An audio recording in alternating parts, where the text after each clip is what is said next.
Hello, how are you? Hope you're well. Okay, here we go. Did you like the witch snippets? I did. Imagine things disappearing. I think I'd like my tummy to disappear. Because I've got uh, an ornament, haven't I? With a lady with her tummy missing, and that's why I've always liked it. If you can't remember it, then I will show you next time. Give me a message. Okay. Chapter 18, Mr. Twisty. One day when the two children and Binky were in their playroom at the bottom of the garden reading quietly, a knock sounded at the door. They looked up. A small man stood there with his straw hat in his hand and a sly look on his face. "Have you anything old to sell?" he asked. "I buy old furniture, clothes, carpets, anything you like. I'll give you a good price too." "No, thank you," said Molly. "We couldn't sell anything unless our mum said so." "What about that old chair there?" said the man, pointing to the wishing chair. "It can't be wanted, or you wouldn't have it in your playroom. I like the look of that. I'll give you a good price for it." "Certainly not," said Peter. "Please go away, or I'll call the gardener." The little man put on his straw hat, grinned at them all, and went. Binky looked uncomfortable. "I don't like the look of him," he said to the children. "He may make trouble for us. I think I'll hop out into the garden today. I don't like people seeing me here." So he hopped out and went to play with the fairy folk there.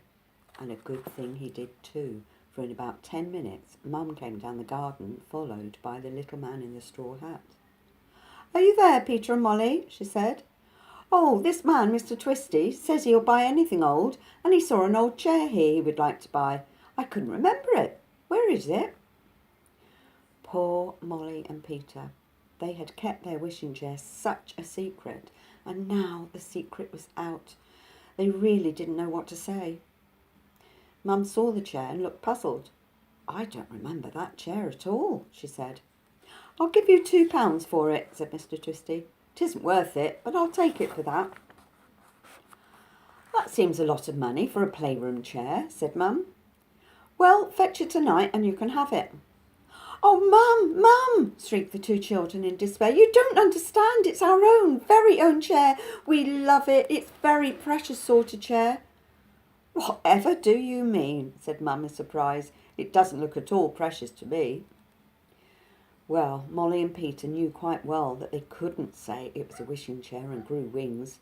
It would be taken away from them at once then and put into a museum or something.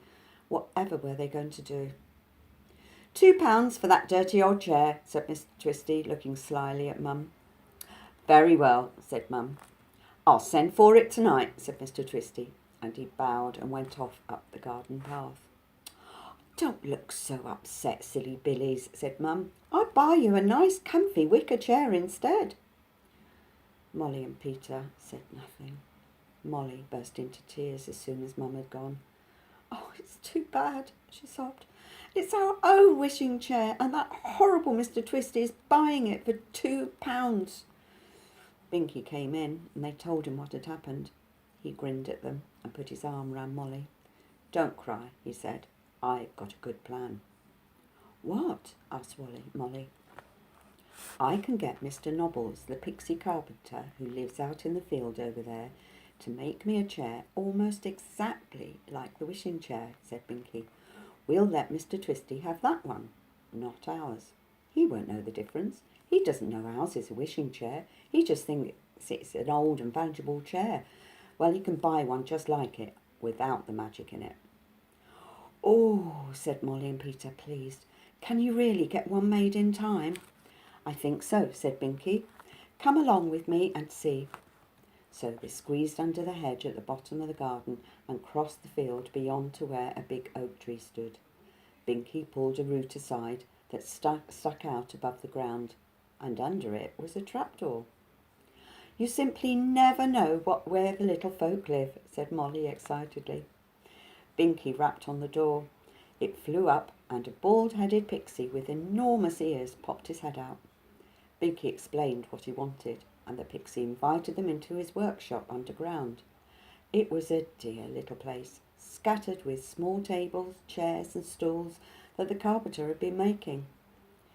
"Do you think you could make us the chair in time?" asked Molly eagerly. "Well, if I could get a quick spell, I could," said the pixie. "A quick spell makes you work 3 times as fast as usual, you know. But they are expensive." "Oh," said Molly and Peter in dismay. "Well, we've got hardly any money." "Wait," said Binky, grinning at them in his wicked way. "Remember that Mr. Twisty is paying £2 for the chair. Can you make the chair and buy the quick spell for £2, Mr. Nobbles?" Mr. Nobbles worked out a sum on a bit of paper and said he just could. He came back to the playroom with the children and saw their own chair. He nodded his head and said he could easily make one just the same. The children were so pleased. They hugged Binky and said he was the cleverest person they had ever known. He always knew just how to get them out of any difficulty. "Now, we'd better hide our own chair," said Binky. "Where should we put it?" "In the gardener's shed," said Molly. "Gardener will be gone at 5. We'll put it there then." So they did, and covered it up with sacks. Just as they came back from the shed, they met Mr. Nobbles carrying on his back a new chair, just exactly like their old one. It was marvellous. "The quick spell worked quickly," he said. "Here's the chair. You can bring me the money any time." The children thanked him and put the chair in their playroom. Then they waited for Mr. Twisty.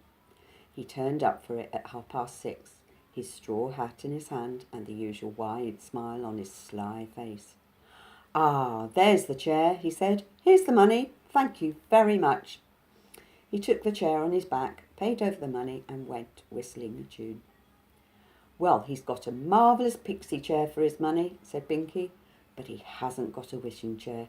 He could sell that chair for £20, I should think, for Mr. Nobbles has made it beautifully, hasn't used a single nail, and stuck everything together with magic glue."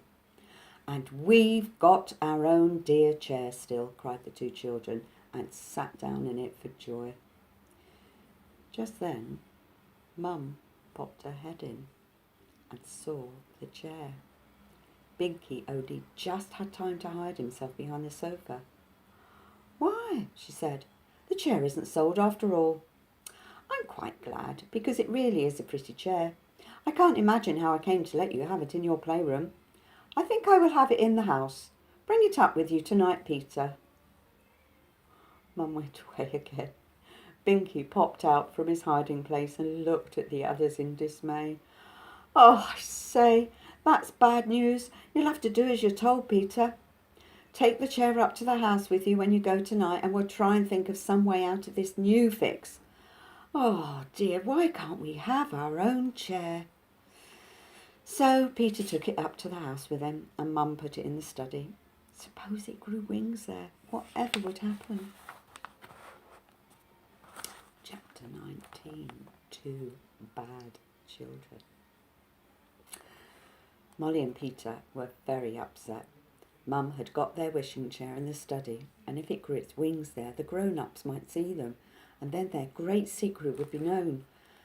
Whatever could be done about it? Binky had no ideas at all. He simply didn't know how to get the chair back into the playroom. If they just took it back, Mum would notice and would have brought it to the house again. Peter and Molly thought very hard how to get the chair for their own again, and at last Molly had an idea. She and Peter ran down to the playroom to tell Binky. "This is my idea," said Molly. "It's a very naughty one, and we shall get into trouble, but I don't see how we can help it. After all, it is our chair." "Go on, tell us your plan," said Peter. "It's this," said Molly. "Let's spill things over the chair and tear the seat or something and scratch the legs. Then, when Mother sees how dirty and scratched and torn it is, she won't think it's good enough for the study, and perhaps we can have it back again." "I say, that's a really good idea," said Binky and Peter together. "But we shall get into trouble," said Peter. "You know how Mum hates us to mess things. That's why we have this playroom at the bottom of the garden, so that we can do as we like and not spoil things in the dining room or drawing room or study up at the house." Well, even if we do get into trouble, it'll be worth it if we can get back our chair, said Molly. I don't mind being punished if we can only go for some more adventures. All right, said Peter. I don't either. What shall we do first? We'll spill some ink across the seat, said Molly. Come on then, said Peter. So they shouted goodbye to Binky, who wished them good luck, and ran up to the house. They went into the study. The wishing chair stood there looking very good and proper. Mum had put a fine new cushion on it. Molly took it out. She didn't want to spoil anything that belonged to Mum. Peter got the ink bottle, and the two children emptied ink across the seat of the chair. Then they went to tell Mum. She was cross. How very, very careless of you, she scolded. You will not go out to tea today, Peter and Molly. I'm very much annoyed with you. It's a good thing the ink didn't get onto my new cushion. Molly and Peter said nothing. They did not go out to tea that day, and they were sad about it, but they kept thinking that perhaps they might get their wishing chair back, so they didn't get too unhappy. The next day, Peter sat in the wishing chair and kicked his boots against the legs as hard as he could, so that they were scratched and dented. Mum heard him kicking and put her head into the study to see what was going on there. Peter, she cried, why aren't you out in the garden on this fine day? And do stop kicking your feet against that chair. Oh, you bad boy, see what you've done? She ran over to the chair and looked at the legs. They were scratched. This is very naughty, Peter, said Mum. Yesterday you and Molly spilt ink on this chair, and now you have kicked it like this. You will go to bed for the rest of the day. Poor Peter, he went very red, but he marched upstairs without a word. It was horrid to have to be so careless with a chair, especially one he loved so much. But still, somehow or other, he had to get it back to the playroom. Suppose it grew its wings when Mum was sitting in it and it flew away with her. Whatever would she do? She would be so frightened. Molly was sorry that Peter had been sent to bed. She crept into his room and gave him a piece of chocolate to eat. I'm going to slip the seat now, she whispered. I expect I'll be sent to bed too. But surely after that Mum will say the chair isn't good enough for the study and we'll have it back again. So Molly went downstairs and took her work basket into the study. She got out her scissors and began to cut out some doll's clothes.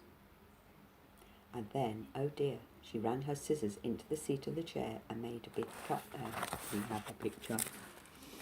And look, there's Molly cutting the seat. Let's hope it works. Mum came in after a while and she saw the slit at once. She stared in horror. Molly, did you do that? I'm afraid I did, Mum, said Molly. Then you were as bad as Peter, said Mum crossly. Go to bed too. This chair is simply dreadful now. Inky, torn and scratched. It will have to go back to the playroom. I can't have it in the study. You are two bad children, and I'm ashamed of you both. It was dreadful to have Mum so cross. Molly cried when she got into bed, but she was comforted when she thought that the wishing chair was really going to go back to the playroom. She and Peter had to stay in bed all day, and they were very tired of it. But when the next day came, they carried their chair back to the playroom and called Binky. We've got the chair, Binky, they cried. Hooray! But we did get into trouble. We both went to bed for the day, and Mum was dreadfully cross. We shall have to be extra nice to her to make up for it, because we don't really mean to vex her. Do you know what vex means? Can you guess? Maybe you know. To vex means to make someone angry. Only we had to get the chair back somehow. Good for you, said Binky, pleased. He looked at the chair and grinned. My word, he said, you did do some damage to it, didn't you? What a mess it's in, Molly. You'd better get your needle and cotton and mend the seat. And Peter and I better polish up the legs a bit and try to hide the scratches. So that morning the children and Binky worked hard at the chair, and by dinner time it really looked very much better. Molly put back into it the cushion they always had there, and then they clapped her hands for joy. "Dear old wishing chair," she said, "it's nice to have you again. Mr. Twisty nearly got you, and Mum nearly had you too, but now we've got you back again at last." "And I'm longing for another adventure," said Peter. "I wish it would grow its wings again." "It soon will," said Binky. "I expect it wants another adventure as much as we do." Shall we have a third one? It's only 15 minutes, so I think we have a coffee.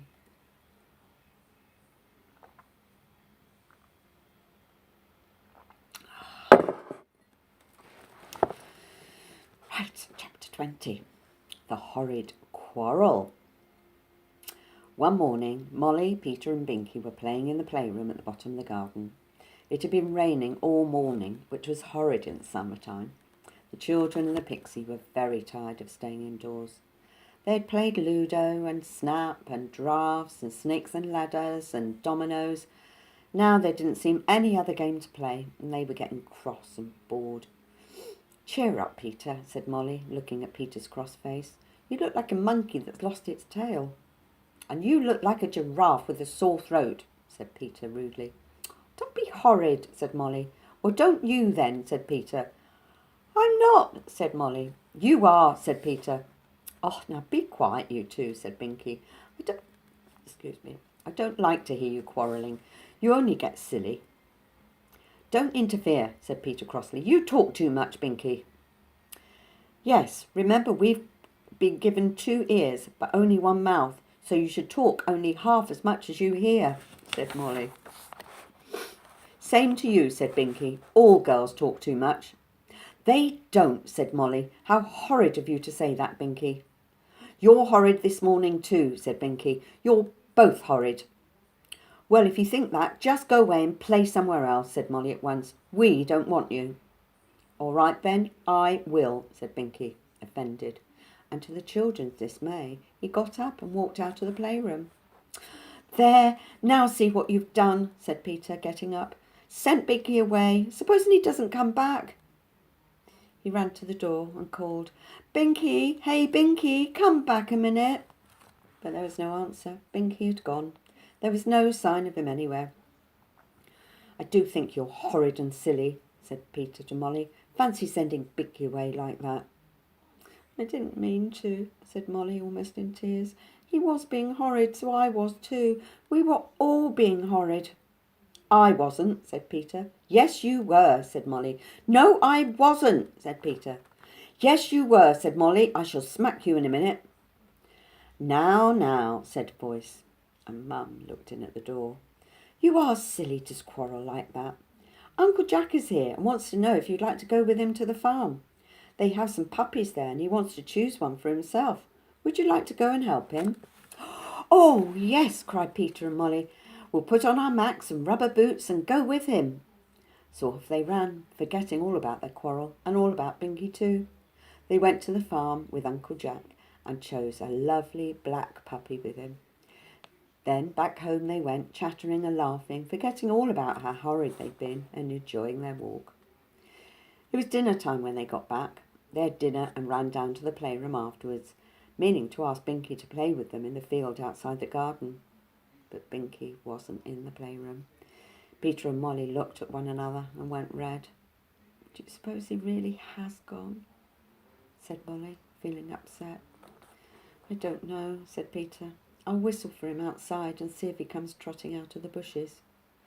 So Peter went to the door and whistled the little pixie tune that Binky had taught him. But no Binky came trotting up. It was really horrid. "Oh, supposing he never comes back again," said Molly, crying. I do wish I'd never said that to him, telling him to go away. I didn't really mean it." "I shan't like going on adventures in the wishing chair unless Binky's with us," said Peter. "It isn't any fun without him." "Peter, do you suppose he will never come and see us again?" asked Molly. "I shouldn't be surprised," said Peter. "Pixies are funny, you know, not quite like ordinary people."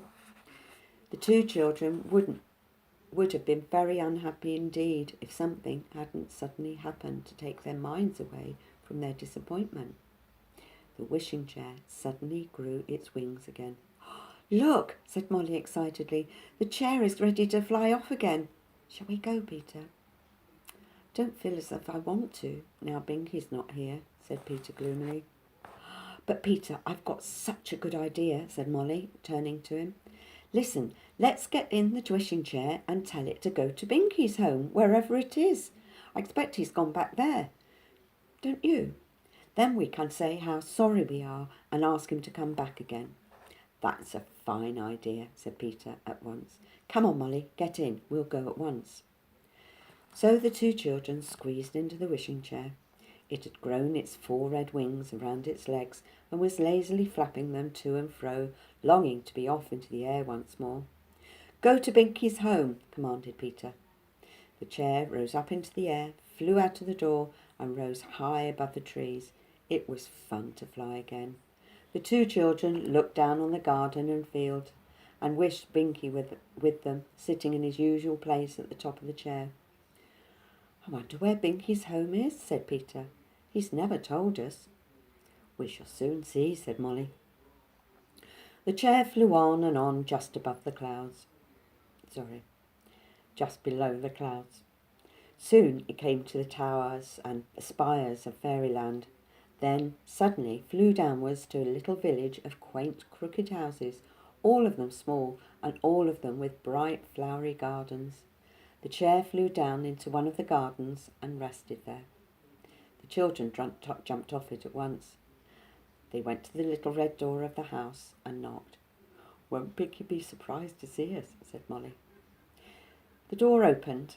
An old pixie woman with a very sweet face and bright eyes looked out at them.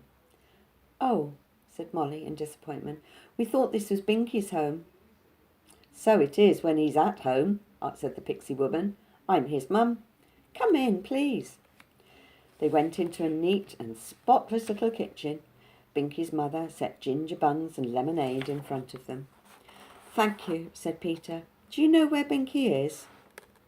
"He came and asked me to make up his bed for tonight," said the pixie woman. "He said he had quarrelled with you and wanted to come back and live at home again." The children went red. "I didn't mean what I said," said Molly in a little voice.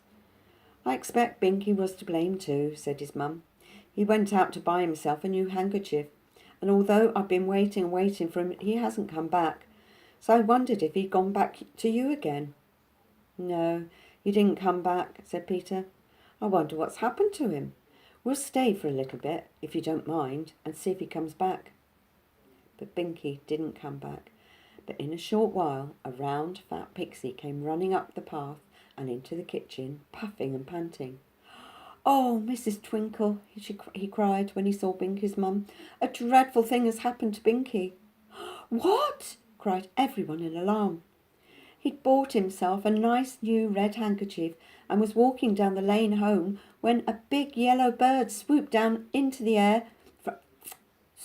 from the air, caught hold of Binky by the bell and flew off with him," cried the pixie. Oh my," wept Mrs. Twinkle.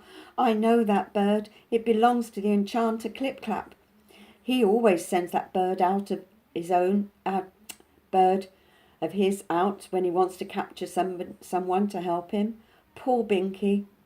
"Don't cry," said Peter, putting his arms round the old woman. "We'll go and look for Binky. The magic chair we have will take us. We will try to bring him back safely. It's a very good thing we came to look for him. Come on, Molly, get into the wishing chair and we'll tell it to go to wherever Binky is." So in they both got. Peter took the chair to go to Binky and it rose into the air. "Another adventure," said Molly. "I do hope it turns out all right." Sorry, that's the end of the chapter and the end of the time. The next chapter is called The Enchanter Clip-Clap. So, I think Binky will be all right.